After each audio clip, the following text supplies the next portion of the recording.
जब देवताओं का सबसे खौफनाक दुश्मन क्रोनोस अपनी कैद तोड़कर फिर से जागने लगा तो उन्हें जरूरत पड़ी एक महास्त्र की। लेकिन जब देवताओं को ही बेड़ियों में जकड़ लिया गया तो इस प्रलय को रोकने की आखिरी उम्मीद बना वो शख्स जिसने दुनिया को पहले भी तबाही से बचाया था। उस महास्त्र तक पहुंचने के लिए पर्सियस को गुजरना पड़ा एक ऐसी रहस्यमयी भूल भुलैया से जो आपके दिमाग के साथ खेलती है और जहाँ रास्ता हर पल बदलता है, जहाँ की पहरेदारी करते हैं विशालकाय साइक्लोप्स जिनके हाथों से बच निकलना नामुमकिन है। अपनी मंजिल तक पहुंचने के लिए उसे सामना करना पड़ा नरक के सबसे खौफनाक राक्षसों का। लेकिन इन दानवों से भी बड़ी चुनौती उसके ही अपनों का धोखा बन गया। ये कहानी है राथ ऑफ द टाइटन्स मूवी की। कहानी की शुरुआत होती है एक रणभूमि से। यहाँ का मंजर ऐसा है जैसे दुनिया खत्म होने वाली है। पहाड़ से भी बड़ा एक जलता हुआ विशालकाय हाथ पूरे मैदान में आग बरसा रहा है। 2 सिरों और 4 हाथों वाला एक दानव कत्लेआम मचा रहा है। अब इस शमशान बन चुके मैदान के बीचों बीच खड़ा पर्सियस देखता है कि उसका बेटा भी वहीं है। वो उसे बचाने की कोशिश करता है लेकिन वो विशाल हाथ सब कुछ खत्म कर देता है। पर्सियस की आंख खुलती है। ये एक भयानक सपना था लेकिन उसे एहसास हो जाता है कि दुनिया में एक नई प्रलय आने वाली है। आर्गोस की जंग जिसमें पर्सियस ने क्रैकन को मार दिया था को अब 10 साल बीत चुके हैं। पर्सियस की पत्नी आयो का इंतकाल हो चुका है और अब उसका सारा संसार उसका बेटा हीलियस है। पर्सियस नहीं चाहता कि उसका बेटा कभी जंग की आग को देखे, इसीलिए पर्सियस अब गांव में एक मछुआरे की तरह रह रहा है। कुछ दूर तेज भूकंप आता है। धरती 2 हिस्सों में फटने लगती है। पाताल लोक के सबसे गहरे हिस्से में मौजूद तिलिस्मी जेल टार्टरस में अब हलचल शुरू हो गई है, जहाँ न केवल दुनिया के सबसे खूंखार राक्षस कैद हैं बल्कि उनके साथ यहाँ वह क्रूर टाइटन क्रोनोस भी कैद है जो देवताओं से अपना बदला लेने के लिए सदियों से इंतजार कर रहा है। उसी रात पर्सियस नोटिस करता है कि आसमान में अजीब शोर हो रहा है। तभी बिजली कड़कती है और जूस प्रकट होते हैं। जूस के चेहरे पर फिक्र की लकीरें हैं। वह पर्सियस को कहता है कि आर्गोस की तबाही के बाद इंसानों ने देवताओं से प्रार्थनाएं करना बंद कर दिया है, जिसकी वजह से देवता बूढ़े हो रहे हैं और उनकी ताकत खत्म हो रही है। जूस कहता है कि टार्टरस की जेल से अगर क्रोनोस आजाद हो गया तो पूरी दुनिया राख बन जाएगी। जूस पर्सियस की मदद मांगता है लेकिन पर्सियस कहता है कि वो अपने बेटे को अकेले छोड़कर नहीं जा सकता और वो जूस के साथ जाने के लिए इनकार कर देता है। जूस पर्सियस से कहता है कि तुम्हारा आधा इंसान होना तुम्हें देवताओं से भी ताकतवर बनाता है। यह कहकर वह वहाँ से चला जाता है। जूस अब सीधा अंडरवर्ल्ड के सबसे गहरे हिस्से में पहुँचता है। पोसाइडन भी पहले से ही वहाँ पहुँच चुका है। कुछ देर बाद जूस का बेटा एरिस भी वहाँ आ जाता है। एरिस जूस से काफी खफा है क्योंकि उसे लगता है कि जूस ने उससे ज्यादा अहमियत पर्सियस को दी है। जूस उन्हें टार्टरस जेल के पास लेकर जाता है। टार्टरस की उस अद्भुत जेल की दीवारों में काफी हलचल है। जूस हेडीज को पुकारता है। हेडीज वहाँ प्रकट होता है। जूस हेडीज से पुरानी दुश्मनी भूलकर साथ लड़ने के लिए कहता है ताकि क्रोनोस को कैद में रखा जा सके। लेकिन तभी उनको कुछ राक्षस चारों तरफ से घेर लेते हैं और उन पर हमला कर देते हैं। दरअसल हेडीज ने उनको धोखा दिया है। अचानक हुए हमले की वजह से जूस और पोसाइडन भी उनका मुकाबला नहीं कर पाते हैं। एक आग का गोला पोसाइडन को जाकर लगता है और वो घायल हो जाता है। एरीज भी अपना हथियार निकालता है लेकिन वो अपने ही पिता जूस पर हमला कर देता है क्योंकि एरीज भी हेडीज से मिला हुआ है। जूस को ये देखकर काफी धक्का लगता है। जूस को बेहोश करने के बाद एरीज जूस के हथियार थंडरबोल्ट को ले लेता है। अगली सुबह जमीन से खौफनाक राक्षस निकलने लगते हैं। पर्सियस नोटिस करता है कि उनमें से एक आग का गोला उनके गांव की दिशा में बढ़ रहा है। वह तेजी से अपने घर की तरफ भागता है। वह आग का गोला उनके गांव के बीच गिरता है। जमीन के अंदर एक दानव तेजी से आगे बढ़ता है और एक धमाके के साथ जमीन फाड़कर बाहर निकलता है। पर्सियस नोटिस करता है कि राक्षस सीधा उसके बेटे की दिशा में जा रहा है। वह अपनी वो तलवार उठाता है जो जूस ने उसे दी थी। पर्सियस उस राक्षस की दिशा में भागता है। चारों तरफ उस दानव ने तबाही मचा रखी है और लोगों को जिंदा जला रहा है। तभी वह दानव काइमेरा उसके सामने आता है। ये 2 सिरों वाला एक ऐसा शैतान है जो एक सिर से जहर फेंकता है और दूसरे सिर से आग उगलता है और जिसकी पूंछ एक जहरीला सांप है। पर्सियस अपनी फुर्ती का इस्तेमाल करके काइमेरा के ऊपर जंप करता है और उसके ऊपर वार करता है लेकिन काइमेरा पर्सियस को गिरा देता है। काइमेरा उन्हें जलाने की कोशिश करता है लेकिन पर्सियस पास पड़े एक लकड़ी के टुकड़े को उठाकर उस आग को रोक लेता है। काइमेरा फिर से गाँव वालों के पीछे दौड़ता है। वो सब कुछ तोड़ते हुए आगे बढ़ता है। पर्सियस भी उसका पीछा करता है लेकिन जैसे ही वह हीलियस तक पहुंचना चाहता है काइमेरा दीवार तोड़कर उनके बीच आ जाता है। हीलियस की जान बचाने के लिए पर्सियस काइमेरा को ललकारता है। काइमेरा पर्सियस को घसीटते हुए दौड़ता है और वो दोनों दीवार तोड़ते हुए एक घर में जा गिरते हैं। काइमेरा एक जाल में फंस जाता है और उसके जहर फेंकने वाले मुंह में लोहे का एंकर फंस जाता है। काइमेरा अपनी सांप वाली पूंछ से हमला करने की कोशिश करता है लेकिन पर्सियस उसे काट देता है। काइमेरा वहाँ से भाग उठता है। पर्सियस उस पर हमला करता है और उसके एक सिर को जमीन में एंकर से ठोक देता है और दूसरे सिर को एक चैन से अलग दिशा में खींचता है। अब उस दानव के मुंह से लगातार जहर निकल रहा है। पर्सियस काइमेरा को आग फेंकने के लिए मजबूर करता है और जैसे ही वो आग उगलता है, पर्सियस चैन छोड़ देता है और वो दानव खुद की आग से ही जल जाता है। पर्सियस ने भले ही उस दानव को मार दिया है, लेकिन उनका पूरा गांव तबाह हो चुका है। ज्यूस ने जिस प्रलय के बारे में उसे बताया था, अब वो उसके सामने है। वो हीलियस को अपने साथ लेकर माउंट ऑफ आइडल्स की तरफ बढ़ता है, धरती की वो जगह जो स्वर्ग के सबसे करीब है। यहाँ देवताओं का वो मंदिर है जहाँ लोग पहले उनकी पूजा करते थे, लेकिन अब इसकी हालत काफी जर्जर हो चुकी है। पर्सियस ज्यूस को बुलाने के लिए प्रार्थना करता है। आसमान में धमाका होता है, लेकिन ज्यूस की जगह वहाँ पोसाइडन आता है। वह बुरी तरह से घायल है। वो बताता है कि हेडीज और एरीज ने उन्हें धोखा दिया है। पोसाइडन कहता है कि अब पर्सियस ही ज्यूस को बचा सकता है, लेकिन इसके लिए उसे हेफेस्टस को ढूंढना पड़ेगा। पोसाइडन अपनी आखिरी सांसें लेते हुए पर्सियस को अपना त्रिशूल देता है और कहता है, मेरे बेटे इजेनोर को ढूंढो, जो रानी एंड्रोमेडा के कैंप में कैद है। वही तुम्हें रास्ता दिखाएगा और अगर वो काबिल साबित हो तो उसे मेरा त्रिशूल सौंप देना। पर्सियस हीलियस को सुरक्षित जगह पर छोड़ता है और अपने उस जादुई उड़ने वाले घोड़े पेगासस को लेकर निकल पड़ता है अपनी पुरानी दोस्त एंड्रोमेडा से मिलने के लिए। आसमान से वो नीचे देखता है, चारों तरफ बस तबाही है। अगर वह नहीं लड़ा तो उसका बेटा भी नहीं बचेगा। पेगासस को दूर से देखकर एंड्रोमेडा के कैंप के सैनिकों को लगता है कि कोई दानव उनकी तरफ बढ़ रहा है। वो उस पर हमला करने के लिए आगे बढ़ते हैं, लेकिन एंड्रोमेडा को पता चल जाता है कि वो पर्सियस है। वो अपने सैनिकों को हथियार नीचे करने को कहती है।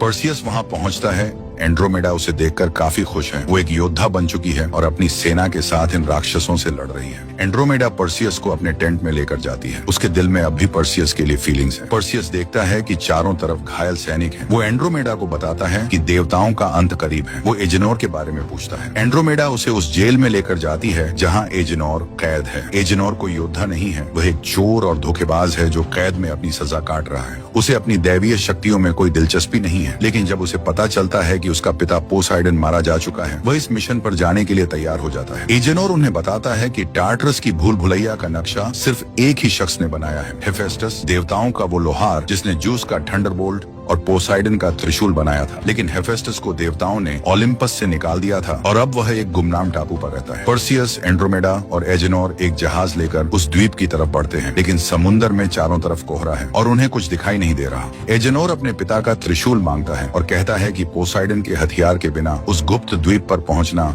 नामुमकिन है। पर्सियस एजेनोर पे भरोसा करते हुए उसे पोसाइडन का वो त्रिशूल दे देता है। जैसे ही एजेनोर उस त्रिशूल को पकड़ता है, समुन्दर में एक जोरदार कंपन होता है। पोसाइडन की दैवीय शक्ति के प्रभाव से वह जहाज खुद ब खुद अपनी दिशा बदलने लगता है और उस रहस्यमयी द्वीप की तरफ बढ़ने लगता है। द्वीप का नजारा बहुत खूबसूरत है। चारों तरफ जंगल फैला हुआ है। जब वे जंगल के अंदर कदम बढ़ाते हैं तो उन्हें एहसास होता है कि पूरे इलाके में जाल बिछे हुए हैं। कुछ दूर आगे जाकर एजेनोर गलती से एक जाल को एक्टिवेट कर देता है। वो कुछ कर पाते उससे पहले ही वो एक पिंजरे में कैद हो जाता है और वो पिंजरा काउंटर वेट के भारी दबाव की वजह से झटके के साथ ऊपर की ओर खिंच जाता है। तभी दूर जंगल में उन्हें एक दहाड़ सुनाई देती है। वो कुछ कर पाते उससे पहले ही एजेनोर को दूर खींच लिया जाता है। पर्सियस बिना वक्त गवाए उसके पीछे दौड़ पड़ता है, लेकिन तभी अचानक एक विशाल पेड़ उसकी दिशा में आता है। पेड़ों के बीच से एक विशालकाय दानव उसकी तरफ बढ़ रहा है। पर्सियस वहाँ से भागता है, लेकिन वो दानव उसका पीछा करता है। ये साइक्लोप्स था, एक आंख वाला विशालकाय राक्षस। उसका हर एक वार जंगल के विशाल पेड़ों के भी दो टुकड़े कर दे रहा है। दूसरी तरफ एक और साइक्लोप्स एंड्रोमेडा और उसके सैनिकों को घेर लेता है। वह बिना किसी रहम के उन पर टूट पड़ता है और उन्हें मारना शुरू कर देता है। एंड्रोमेडा और उसकी एक सैनिक बचकर एक गड्ढे में छुप जाते हैं, लेकिन वह साइक्लोप्स उनका पीछा नहीं छोड़ रहा। पर्सियस भागकर एक ट्रैप के पास पहुंचता है। तभी वह साइक्लोप्स वहां पहुंचकर दोबारा पर्सियस पर हमला कर देता है। पर्सियस अपनी तलवार से उसका हाथ रोकता है। कुछ सैनिक भी वहां आकर पर्सियस की मदद करते हैं। मौका पाते ही पर्सियस उस ट्रैप को एक्टिवेट कर देता है और वह पेड़ सीधा उस साइक्लोप्स के सिर पर जाकर लगता है। साइक्लोप्स वही बेहोश होकर गिर जाता है। उसकी दर्दनाक चीख सुनकर दूसरा साइक्लोप्स भी एंड्रोमेडा को छोड़कर वहां से भाग जाता है। पर्सियस गिरे हुए साइक्लोप्स के ऊपर जाता है। तभी दूसरा साइक्लोप्स भी वहां पहुंच जाता है। पर्सियस उनसे पूछता है कि एजेनोर कहाँ है। वो उन्हें वार्निंग देता है और पोसाइडन का त्रिशूल निकाल लेता है, लेकिन तभी एक बूढ़ा साइक्लोप्स वहां एजेनोर को लेकर आता है। पोसाइडन के त्रिशूल को देखकर वो बताता है कि वो हेफेस्टस के पहरेदार हैं और इस जंगल की हिफाजत करते हैं। दूसरी तरफ पाताल लोक में हेडीज और एरीज ने ज्यूस को बंदी बना रखा है। एरीज ज्यूस से इतनी नफरत करता है कि वो कैद में भी ज्यूस पर वार करता है। हेडीज उसे रोकता है। हेडीज कहता है कि ये उसकी सल्तनत है और एरीज अपनी औकात में रहे। उन्हें ज्यूस को मारने की जरूरत नहीं है क्योंकि क्रोनोस ने ज्यूस की शक्तियों को खींचना शुरू कर दिया है। जब ज्यूस उनसे पूछता है वो ऐसा क्यों कर रहे हैं, तब हेडीज बताता है कि उन्होंने क्रोनोस से एक सौदा किया है। अगर वे ज्यूस की दिव्य शक्ति क्रोनोस को सौंपकर उसे दोबारा जिंदा कर देते हैं तो बदले में क्रोनोस उन्हें अमरता का वरदान देगा। हेडीज कहता है कि देवता अब मरने लगे हैं, लेकिन उन्हें इंसानों की तरह स्वर्ग नहीं मिलता, बल्कि उनका अंश इस दुनिया से खत्म हो जाता है और हेडीज अपना ऐसा अंत नहीं चाहता। पर्सियस और उसका काफिला अब साइक्लोप्स के साथ उस जगह की ओर बढ़ रहा है जहाँ हेफेस्टस रहता है। वो बूढ़ा साइक्लोप्स उन्हें एक विशाल पहाड़ के नीचे मौजूद गुफा के पास लेकर जाता है। गुफा के अंदर जाने पर उनकी मुलाकात हेफेस्टस से होती है। हेफेस्टस अब एक बूढ़ा और थोड़ा पागल सा दिखने वाला शख्स बन चुका है। वह देवताओं से नफरत करता है क्योंकि उन्होंने उसे छोड़ दिया था। हेफेस्टस उन्हें अपनी गुप्त लैब में ले जाता है और खुलासा करता है कि टार्टरस की रचना उसी ने की थी, लेकिन टार्टरस बनाते समय उसने अपने लिए एक गुप्त रास्ता भी बनाया था। मगर यह रास्ता किसी साधारण मार्ग जैसा नहीं बल्कि एक पेचीदा भूल भुलैया है। जब पर्सियस उसे बताता है कि एरीज और हेडीज मिलकर क्रोनोस को आजाद कर रहे हैं तो हेफेस्टस उनकी मदद करने के लिए मान जाता है। वे सभी उस खतरनाक भूल भुलैया की ओर रवाना हो जाते हैं। रास्ते में हेफेस्टस एजेनोर को भूल भुलैया का नक्शा देता है। वह उनको बताता है कि भूल भुलैया महज पत्थरों की दीवार नहीं है बल्कि यह आपके दिमाग के साथ खेलती है। हर मोड़ पर सैकड़ों दरवाजे मिलेंगे और किसी भी गलत दरवाजे का चुनाव निश्चित मौत है। जैसे ही यह काफिला भूल भुलैया के मुहाने पर पहुंचता है, हेफेस्टस उस तिलिस्मी दरवाजे को खोल देता है। तभी आसमान चीरते हुए एक जोरदार धमाका होता है और बिजली की रफ्तार से एरीज उनके सामने आकर गिरता है। पर्सियस उसे रोकने की कोशिश करता है, लेकिन उसके वार का एरीज पर कोई असर नहीं होता। एरीज अपने हथियार निकालता है और एक एक करके उन सैनिकों को मारने लगता है। वे सैनिक एरीज की शक्ति के आगे पूरी तरह बेबस नजर आते हैं। एंड्रोमेडा भी बहादुरी दिखाती है, लेकिन एरीज के वार से वो भी दूर जाकर गिरती है। भूल भुलैया का दरवाजा भी अब वापस बंद होने लगता है। हेफेस्टस दरवाजे को रोकने के लिए अपने हथियार का इस्तेमाल करता है। एरीज अब पर्सियस पर हमला करता है। पर्सियस को बचाने के लिए एजेनोर एरीज पर पीछे से वार करता है। इसी गहमागहमी में हेफेस्टस का हथियार टूट जाता है। एंड्रोमेडा भागकर अंदर चली जाती है। उसके पीछे पर्सियस और एजेनोर भी अंदर भागते हैं। पर्सियस और उसके साथियों को बचाने के लिए हेफेस्टस खुद को कुर्बान कर देता है। अंदर पहुंचते ही पर्सियस एक खतरनाक ढलान से फिसलकर भूल भुलैया के सबसे निचले अंधेरे हिस्से में जा गिरता है। यहाँ एंड्रोमेडा और एजेनोर भी है। वे तीनों आगे बढ़ने की कोशिश करते हैं, मगर हर मोड़ पर रास्ता पत्थर की दीवारों से बंद मिलता है। इस अनंत और विशाल भूल भुलैया को पार करना अब पूरी तरह नामुमकिन नजर आने लगा है। तभी उनकी पास की दीवारें भी खिसकने लगती हैं। वो तीनों वहाँ से भागते हैं और बाल बाल बचते हैं, मगर जैसे ही वे बाहर निकलते हैं वे उस तिलिस्मी भूल भुलैया के ऐसे हिस्से में पहुंचते हैं जहां रास्ता हर पल अपना रूप बदल रहा है। टार्टरस की ये जगह किसी जिंदा शैतान जैसी है। वो कुछ कर पाते उससे पहले ही वो नीचे खींच लिए जाते हैं। पर्सियस अब एक अंधेरे कमरे में जाकर गिरता है जहां एक राक्षस उस पर हमला करता है। ये दानव हर बार हमला करने के बाद पर्सियस को गिराकर भाग जाता। जब पर्सियस थक जाता है तब वो दानव अपना चेहरा दिखाता है। ये मिनोटॉर था, आधा इंसान और आधा सांड। मिनोटॉर जब फिर से पर्सियस पर हमला करता है तब पर्सियस अपनी फुर्ती दिखाते हुए उसका सींग तोड़ देता है। फिर वह उसी सींग को हथियार बनाकर उस राक्षस को मार गिराता है। मिनोटॉर को खत्म करते ही वो जगह फिर से अपना रूप बदलने लगती है और एक नया आकार ले लेती है। पर्सियस आगे बढ़ता है तो उसे एंड्रोमेडा और एजेनोर मिलते हैं। वो लोग देखते हैं कि वो अब आखिरकार टार्टरस के केंद्र में पहुंच चुके हैं। ज्यूस को विशाल जादुई जंजीरों से हवा में लटकाया गया है। ज्यूस हेडीज से माफी मांगता है। ये सुनकर हेडीज चौंक जाता है। ज्यूस कहता है कि वह इस पूरी साजिश के लिए हेडीज को माफ कर रहा है। हेडीज की आंखों में अपने भाई के लिए दया और अपनी गलती के लिए पछतावा साफ दिखाई देता है। तभी वहाँ एरीज आता है और हेडीज पर हमला कर देता है। एरीज ज्यूस के हथियार से हेडीज को मारने की कोशिश करता है,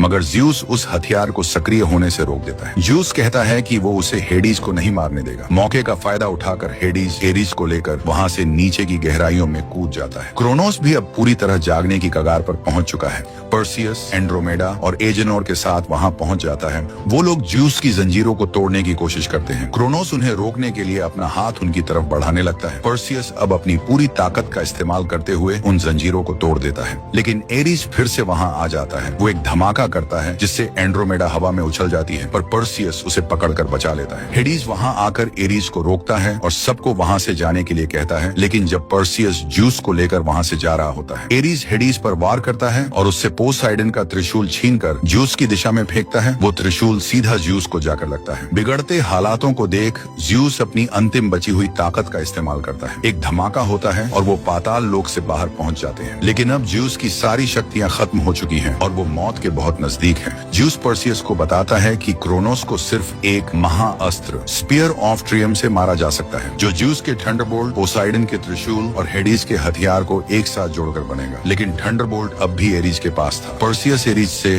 प्रार्थना के जरिए बात करता है। वो कहता है कि अब समय आ गया है कि वो साबित कर दे कि उनमें से कौन ज्यूस का काबिल बेटा है। पर्सियस एजेनोर और एंड्रोमेडा को कहता है कि उन्हें क्रोनोस को कुछ समय के लिए रोकना होगा। इसके बाद पर्सियस एरीज से मुकाबला करने के लिए वहां से निकल पड़ता है। अब इस तबाही को रोकने की सारी जिम्मेदारी एंड्रोमेडा के जांबाज सैनिकों के कंधों पर आ टिकी है। तभी एक जोरदार धमाका होता है। ये इतना तेज है कि पूरा मैदान धुएं के गुबार में समा जाता है। एंड्रोमेडा को एहसास हो जाता है कि ये क्रोनोस है। धमाके से निकल रहे आग के गोलों से बचते हुए पर्सियस आगे बढ़ता है, लेकिन जैसे ही ये धधकते गोले जमीन से टकराते हैं, उनके अंदर से क्रोनोस के खूंखार योद्धा मखाई निकलते हैं। जैसे ही ये राक्षस इंसानी फौज पर हमला करते हैं, मंजर कत्लेआम में बदल जाता है। मखाई की तलवारें बिजली की रफ्तार से चलती हैं और एक एक वार में कई सैनिकों के पर खच्चे उड़ा देती हैं। दूसरी तरफ पर्सियस मंदिर में पहुंचकर देखता है कि एरीज पहले से वहां खड़ा है, लेकिन एरीज हीलियस को भी वहां लेकर आया है। एरीज पर्सियस से कहता है कि वो उसे उसके बेटे के सामने मारेगा, ताकि उसे पता चल सके कि अगर किसी से उसका बाप छीन लिया जाए तो उस पर क्या गुजरती है। पर्सियस एरीज पर हमला करता है, लेकिन एरीज की ताकत पर्सियस के मुकाबले कहीं ज्यादा है। पर्सियस के वार बेअसर साबित होते हैं और एरीज उसे उठा के पटक देता है। एरीज उसे बहुत ही बेरहमी से मारता है और उसे पकड़कर मंदिर में मौजूद विशाल पिलर्स पर दे मारता है। जब एरीज को लगता है कि पर्सियस हार चुका है, तब वो वापस हीलियस के पास जाता है, लेकिन अब पर्सियस अपने बेटे को बचाने के लिए अपनी बची हुई ताकत जुटाकर एरीज पर हमला करता है। वो उसे पीछे से पकड़ता है और उसी का खंजर एरीज के सीने में मारता है। इसके बाद पर्सियस ज्यूस का थंडरबोल्ट एरीज में घुसा देता है। अपने भाई को मरता देख पर्सियस को दुख होता है। एरीज मर जाता है और उसका शरीर राख बनकर बिखर जाता है। अब उसके पास तीनों हथियार आ गए हैं और वो क्रोनोस का सामना करने के लिए तैयार है। वो उन तीनों हथियारों को जोड़ता है, जिससे बनता है वो महाअस्त्र स्पीयर ऑफ ट्रियम। अब हेडीज भी युद्ध के मैदान में पहुंच चुका है। वो ज्यूस के पास जाता है और उसे कहता है कि मैंने भी तुम्हें माफ कर दिया है। ये कहकर वो अपनी आधी ताकत ज्यूस को दे देता है। ज्यूस के घाव भर जाते हैं और वो फिर से जवान हो जाता है। देवताओं का यह पुनर्मिलन अब इस तबाही को रोकने की नई उम्मीद है। अब ये दोनों भाई क्रोनोस के राक्षसों को धूल चटाने लगते हैं। इन दोनों को रणभूमि में लड़ते देखकर एहसास होता है कि आखिर इन्हें ब्रह्मांड का देवता क्यों कहा जाता है। हेडीज और ज्यूस अपनी शक्तियों से क्रोनोस के मखाई दानवों को मक्खियों की तरह हवा में उड़ा देते हैं, लेकिन तभी क्रोनोस जमीन को फाड़कर बाहर निकलने लगता है, जिसका आकार इतना विशाल है कि उसके सामने पहाड़ भी छोटे लग रहे हैं। ज्यूस अपनी शक्तियों का इस्तेमाल कर क्रोनोस पर हमला करता है, लेकिन इससे क्रोनोस अब और भी ज्यादा गुस्से में आ जाता है। वह अपने एक ही वार से पूरे के पूरे पहाड़ को नेस्तो नाबूद कर देता है। पर्सियस भी अब क्रोनोस की तरफ बढ़ रहा है, लेकिन क्रोनोस लगातार आग की बारिश कर रहा है। उसका हर एक हमला पूरे जंग के मैदान में आग के गोले बरसा रहा है। ज्यूस और हेडीज को समझ आ जाता है कि पर्सियस को क्रोनोस तक पहुंचाने के लिए उन्हें क्रोनोस को रोकना पड़ेगा। वो दोनों अपनी शक्तियों को मिलाकर अपनी पूरी ताकत के साथ क्रोनोस पर एक वार करते हैं। इस वार से क्रोनोस भी हिल जाता है और चंद पलों के लिए अपना मुंह खोल लेता है। पर्सियस को हमला करने का एक मौका मिल जाता है। क्रोनोस ज्यूस और हेडीज को रोकने के लिए जमीन पर अपना मुक्का मारता है, जिससे आग का एक तूफान उठ जाता है। ज्यूस अपनी बची हुई ताकत का इस्तेमाल करके एक सुरक्षा कवच बनाकर हेडीज को बचा लेता है। पेगासस भी पर्सियस का पूरा साथ देता है और वो दोनों आग को चीरते हुए आगे बढ़ते हैं। पर्सियस सीधे क्रोनोस के उस जलते हुए मुंह में एक सुसाइड डाइव लगाता है।